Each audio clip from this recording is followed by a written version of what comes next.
इंद्र और इंद्राणी की रक्षा बंधन की कथा। एक बार दैत्यों तथा असुरों में युद्ध छिड़ गया और यह युद्ध लगातार 12 वर्ष तक चलता रहा।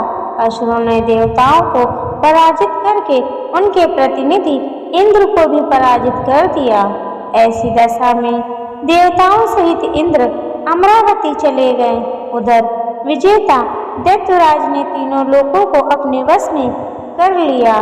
उसने राजपथ से घोषित कर दिया कि इंद्रदेव सभा में न आए तथा देवता व मनुष्य यज्ञ कर्म न करें। सभी लोग मेरी पूजा करें। दैत्यराज की इस आज्ञा से यज्ञ वेद पठन पाठन तथा उत्सव आदि समाप्त हो गए। धर्म के नाश से देवताओं का बल घटने लगा। यह देख इंद्र अपने गुरु बृहस्पति के पास गए तथा उनके चरणों में गिरकर निवेदन करने लगे। गुरुवर, ऐसी दशा में परिस्थितियां कहती हैं कि मुझे यही प्रमाण देने होंगे, न तो मैं भाग ही सकता हूँ और न ही युद्ध भूमि में टिक सकता हूँ। कोई और उपाय बताइए। बृहस्पति ने इंद्र की वेदना सुनकर उसे रक्षा विधान करने को कहा। सावन पूर्णिमा को प्रातःकाल नित्य मंत्र से रक्षा विधान उत्पन्न किया गया। इंद्राणी ने सावन पूर्णिमा के पावन अवसर पर तीजों से स्वस्तिवाचन करवाकर रक्षा का तंत्र लिया और इंद्र की दाहिनी कलाई में बांधकर युद्ध भूमि में लड़ने के लिए भेज दिया। रक्षा बंधन के प्रभाव से दैत्य भाग खड़े हुए और इंद्र की विजय हुई। राखी बांधने की प्रथा का सूत्रपात यहीं से होता है। मुसलमान शासक की रक्षाबंधन के धार्मिक भावना पर निछावर थे। भारतीय इतिहास के अनुसार मुसलमान शासक भी रक्षाबंधन की धार्मिक भावनाओं पर निछावर थे। जहांगीर ने एक राजपूत स्त्री का रक्षा सूत्र पा करके समाज को विशिष्ट आदर्श प्रदान किया। इस संदर्भ में पन्ना की राखी विशेषतः उल्लेखनीय है। एक बार राजस्थान की 2 रियासतों में गंभीर कलह चल रहा था। एक रियासत पर मुगलों ने आक्रमण कर दिया। अवसर पाकर दूसरी रियासत वाले राजपूत मुगलों का साथ देने के लिए सौम्य सज्जा कर रहे थे। पन्ना भी इसी मुगलों के घेरे में थी। उसने दूसरी रियासत के शासक को, जो मुगलों की सहायतार्थ जा रहा था, राखी भेजी।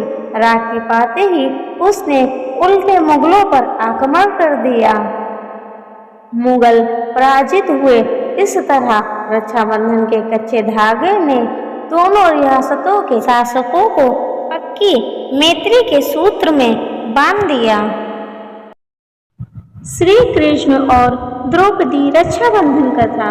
जब सुदर्शन चक्र से भगवान श्री कृष्ण शिशुपाल का वध किया तो उनकी उंगली कट गई थी, जिससे रक्त बहने लगा था। यह देखकर द्रौपदी ने अपनी साड़ी का पल्लू फाड़कर श्री कृष्ण की उंगली पर बांध दी।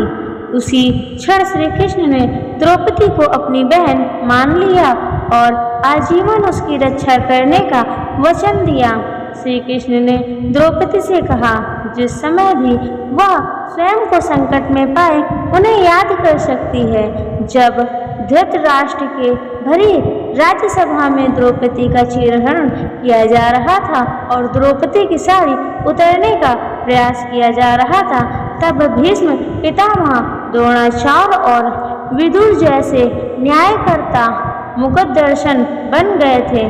पांडव भी द्रौपदी की लाज नहीं बचा पाए। तब द्रौपदी ने अपनी आंखें बंद की और भाई श्री कृष्ण को याद किया। बहन द्रौपदी का आह्वान सुनकर श्री कृष्ण ने अपनी शक्ति से उसकी लाज बचाने श्री कृष्ण ने अपनी शक्ति से द्रौपदी की साड़ी को इतना बड़ा कर दिया कि दुशासन साड़ी खींचते खींचते थक गया और बेहोश हो गया। राज दरबार में साड़ी का ढेर लग गया, लेकिन द्रौपदी की साड़ी कृष्ण की लीला से समाप्त नहीं हुई। इस तरह से श्री कृष्ण ने अपने दिए वचन से बहन द्रौपदी की लाज बचाई और रक्षा का दायित्व निभाया।